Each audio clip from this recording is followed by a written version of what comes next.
back to the Magical Mothering Method. I'm Stephanie Mathews. Week 31, Earth Chakra Reprogramming. Now, this week we're going to actually push against some of that programming in a bit of a different way.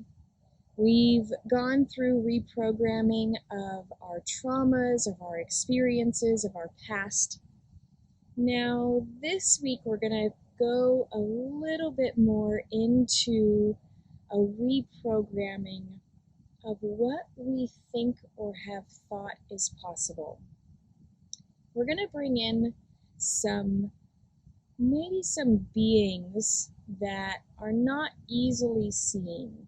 I'm talking about the spirit guides or parts of our spirit team that are on the other side of what may be called the veil, or what is maybe not easily seen with our regular eyes. So throughout my life, I have had experiences or knowings of elemental beings. Now, the elemental beings are things like the fairies, unicorns, gnomes, imps, pixies, and other types of mythical creatures. So this week's reprogramming is going to really be about connecting more so with those unseen energies of the earth. Each of these aspects is actually really vital to actually being able to connect and integrate our magic and being able to hear clearly how to use it, share it, and know it. So there's a really powerful exercise that I want to start off with first, and that is sharing the energy of the plant world. As you know, I work very closely with the plant world and make plant medicines from them. Now, on my spirit team, I have a wonderful gnome friend. His name is Clank.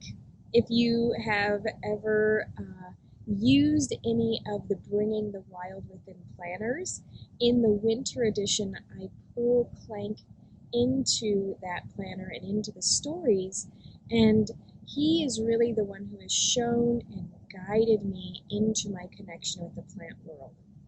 You may have a similar friend or being on your spirit team, but if not, Clank is here to help share through me and through this program how to really connect deeply with not just the plant world, but all the elemental beings that are here in this world that we may just not be able to see with our physical eyes.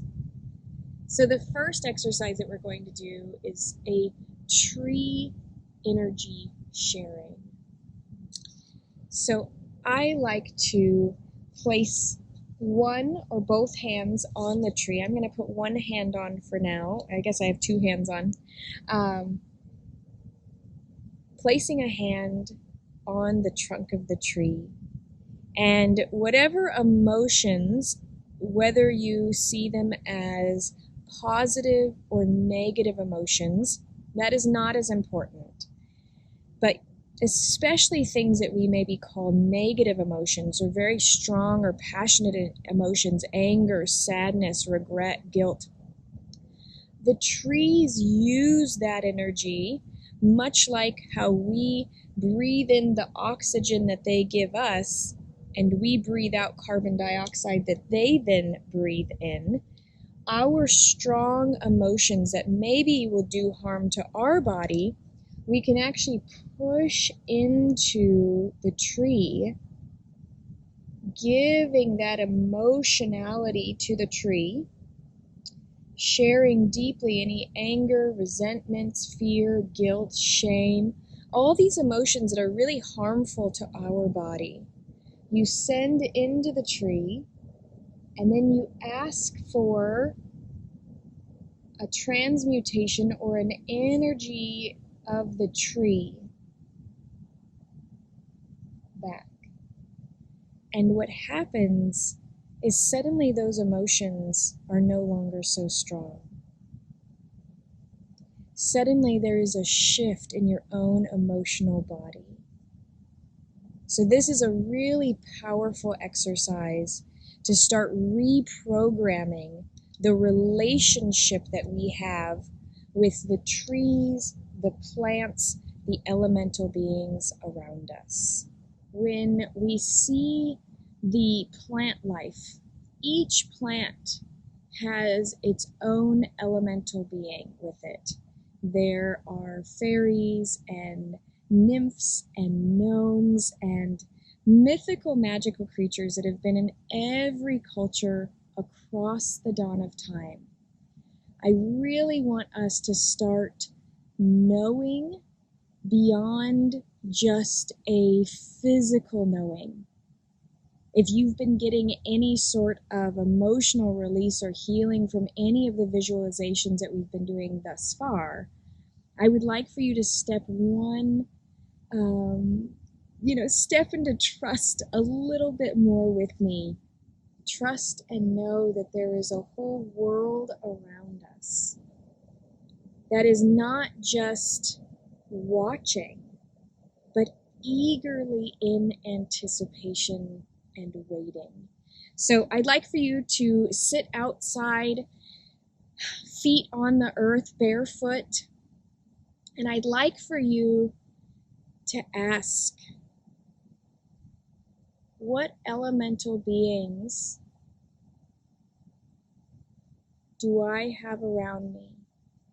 And sometimes this is actually best done walking barefoot down a trail and just seeing or hearing little rustlings. And maybe in your mind it'll say, oh, that was a fairy, or that was a gnome, or that was an imp, or that was this tree's spirit guide calling to your own spiritual team or spiritual oneness group.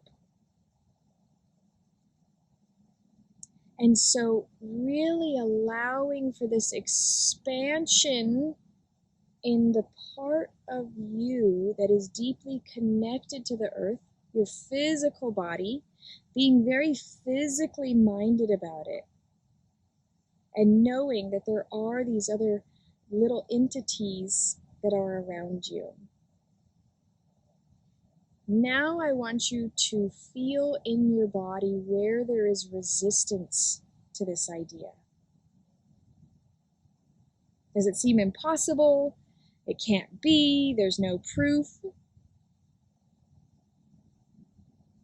And I want you to honor those resistances. Honor that aspect that it's impossible. And allow for there to be both impossibility and possibility.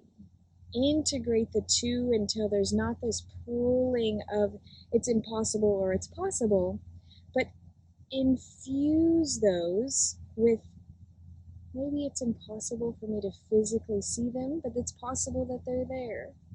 Or maybe it's possible that one day I will be able to see them, and it's impossible that others may be able to.